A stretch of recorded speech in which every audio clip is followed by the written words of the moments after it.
नमस्कार दोस्तों, आज हम आपको भाई दूज की कहानी सुनाते हैं। इसे ध्यान से सुनिएगा। काफ़ी समय पहले की बात है। एक बुढ़ी अम्मा थी। उनके एक बेटा और एक बेटी थी। बेटी की शादी हो चुकी थी। एक दिन भाई दूज के त्योहार पर बेटे ने बहन के घर जाने का आग्रह किया तो बुढ़ी अम्मा ने कहा, बेटा तेरी बहन तो बड़ी झगड़ालू है, वह हर वक्त लड़ती है, तो उसके घर जाकर क्या करेगा। लेकिन बेटे के आग्रह पर बुढ़ी अम्मा ने उसे अनुमति दे दी। भाई अपनी बहन से मिलने के लिए घर से निकलता है। रास्ते में उसे नदी मिलती है। नदी कहती है, मैं तेरा काल हूँ, मैं तुझे डुबोऊंगी। तब भाई कहता है, मैं कई साल बाद अपनी बहन से मिलने जा रहा हूँ, उससे मिलकर आने दो, फिर वापस आते वक्त तुम मुझे डुबो देना। तो नदी मान जाती है और उसे रास्ता दे देती है। वह थोड़ा आगे बढ़ता है। रास्ते में उसे सर्प मिलता है। तब कहता है, मैं तुझे डस लूँगा। तब भाई कहता है, पहले मुझे अपनी बहन से मिलकर तिलक लगवा आने दो, फिर तुम मुझे डस लेना। सर्प भी उसे रास्ता दे देता है।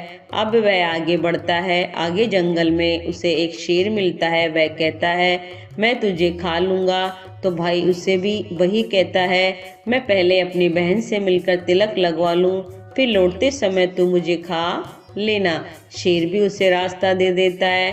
अब भाई बहन के घर पहुंचता है और आवाज लगाता है, देख बहन, 7 कोस दूर से तिलक लगवाने तेरा भाई आया है। वह उस समय सूत काट रही होती है। तब उसका सूत बीच में ही टूट जाता है। यह मान्यता है कि यदि सूत काटते वक्त बीच में टूट जाए तो जिस बहन के इकलौते भाई होते हैं वह जब तक सुधर नहीं जाता तब तक बोलती नहीं है। भाई बाहर से आवाज लगाता है। भाई की आवाज सुन जब बहन जवाब नहीं देती तो भाई मन में सोचता है, मुझ गरीब से मेरी बहन बात नहीं करना चाहती। माँ सही कहती थी, मुझे यहाँ नहीं आना चाहिए था। सोच कर वह वापस जाने लगता है। इतने में बहन का सूत सुधर जाता है और वह भाई को आवाज देती है। उसकी तरफ दौड़ती है और उसे बात ना करने का कारण बताती है। फिर प्यार से और स्नेह से उसे घर में ले जाती है। अब वह अपनी सहेली के घर जाती है और पूछती है कि यदि कोई जान से भी प्यारा मेहमान आए तो क्या करना चाहिए। पड़ोसन मजाक में कह देती है, तेल से चोखा लगाना चाहिए और घी में चावल पकाने चाहिए। भोली बहन पड़ोसन का मजाक समझ नहीं पाती और वैसा ही करती है। अब ना तो चोखा सूखता है और ना ही चावल सीजते हैं। इधर भूखा भाई उसे कहता है, बहन भूख लगी है, खाना परोस दो। तब बहन बोली, भाई आज ना तो चावल सीज रहे हैं और ना ही चोखा सूख रहा है। भाई ने पूछा, कैसे तो तूने चोखा लगाया और कैसे तूने चावल चढ़ाए। बहन बोली, मेरी सहेली पड़ोसन से पूछा था, उसने कहा जान से प्यारा मेहमान आए तो तेल का चोखा लगवाना चाहिए और घी में चावल चढ़ाने चाहिए। फिर भाई बोला, अरे मेरी भोली बहन, कभी तेल का चोखा सूखा है और कभी घी में चावल पके हैं। तू पानी का चोखा लगा और पानी में ही चावल चढ़ा। फिर वह ऐसा ही करती है। जब चोखा सूख जाता है और चावल पक जाते हैं तब उसमें घी और शक्कर डालकर भाई को भोजन कराती है और फिर उसके तिलक करती है। कई दिन बीत जाते हैं। एक दिन भाई बोला, बहन अब मैं घर वापस जाऊंगा, माँ अकेली है। बहन अगले दिन सुबह जल्दी उठकर गेहूं पीसकर भाई के लिए लड्डू बनाती है और कुछ लड्डू बच्चों के लिए रखकर अपने भाई को विदा करती है। जब बच्चे उठते हैं तो माँ से खाने को मांगते हैं। तब माँ उन्हें वही लड्डू दे देती है। तब वह देखती है, ये क्या, सारे लड्डू हरे रंग के हो गए। फिर वह चक्की में देखती है कि इसमें गेहूं के साथ सांप भी पिस गया। वह उन लड्डुओं को फेंक देती है और अपने भाई के पीछे भागती है। रास्ते में एक पेड़ के नीचे उसका भाई बैठा होता है। उसे देखकर भाई बोला, क्या हुआ बहन। तो बहन पूछती है, मैंने तुझे लड्डू बांधे थे, वह कहाँ है। भाई बोला, तेरे लड्डू मैंने अभी नहीं खाए, पेड़ पर टंगे हैं, ले ले।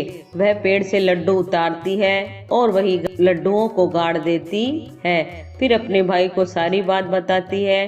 भाई बोला, बहन तूने एक बार तो मुझे मौत से बचा लिया, लेकिन मैं पीछे कईयों को साई देकर आया हूँ और बहन को सारी बात बता दिया। वह दोनों वहाँ बैठे बात कर ही रहे थे कि बहन पानी मांगती है। भाई बोला, थोड़ी दूर एक तालाब है, वहाँ से मैं अभी पानी लेकर आता हूँ। बहन बोली, मैं खुद जाती हूँ और पानी पीकर वापस आती हूँ।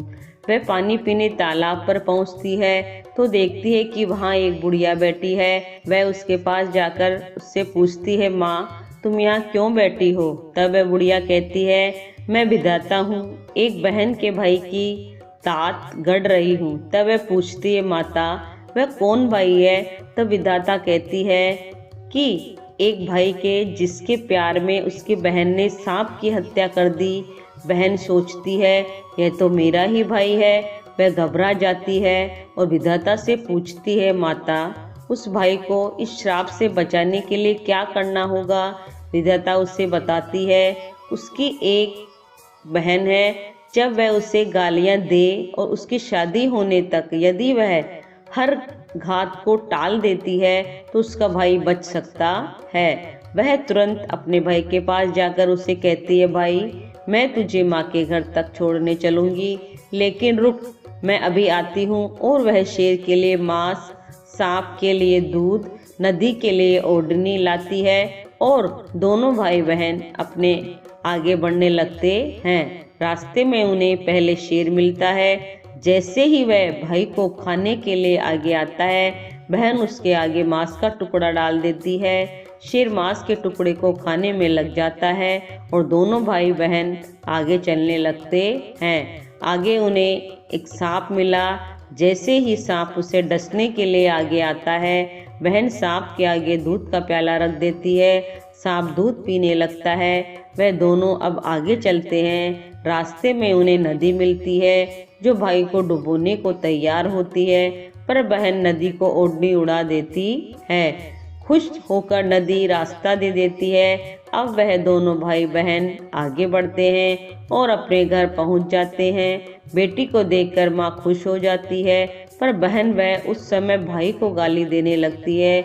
तब माँ बेटी से कहती है, इस बहन को क्यों ले आया? तब भाई बोलता है, माँ बहन तो बहुत अच्छी थी, पता नहीं घर आते ही इसे क्या हो गया। थोड़े दिनों में भाई का रिश्ता आता है। तब सब कहते हैं, बहन पागल तो है पर भाग्यवान है। पर जब ससुराल वाले सगाई की मिठाई लाते हैं तो बहन कहती है, इसकी मिठाई क्यों बांटते हो, पहले मेरी बांटो। कई बड़े बुजुर्ग बोले, इसे भी भाई के साथ बिठा दो। सगाई शुरू होती है। वहाँ आग लग जाती है। बहन को पता ही था उसके भाई की घात है। उसने तुरंत ही वह आग बुझा दी। अब कुछ दिन बाद शादी के कार्यक्रम शुरू होते हैं, परंतु वह हर समय भाई के साथ रहती थी। जब भाई की निकासी होने लगती है तब बहन बोली, अरे इसकी निकासी क्यों करते हो, पहले मेरी निकासी करो, इसे पीछे के दरवाजे से लेकर जाओ। बहन के इतना कहते ही आगे का दरवाजा टूटकर गिर जाता है। सब कहते हैं कि भले ही बहन कलिया हो पर बराबर भाई की जान बचा रही है। जब भाई फेरों में बैठता है तो फिर बहन कहती है, इसकी जगह मैं फेरों में बैठूंगी। इसके बाद जब रात में भाई भाभी सो जाते हैं तब वहाँ एक सांप आता है। बहन तो तैयारी में बैठी थी, उसे पकड़कर टोकरी में रखकर सो जाती है। आज कई दिनों में निश्चित होकर सोती है। इधर उसकी माँ सोचती है, बेटी के उठने से पहले ही मेहमानों को विदा कर देती हूँ, वरना फिर शोर मचाएगी। जब बेटी उठकर देखती है घर में कोई नहीं दिखता तो वह माँ से पूछती है, माँ सब मेहमान कहाँ चले गए? तब माँ कहती है, बेटा सब मेहमानों को विदा कर दिया। तब बेटी कहती है, माँ सब मेहमानों को वापस बुलाओ तभी मैं विदा होंगी।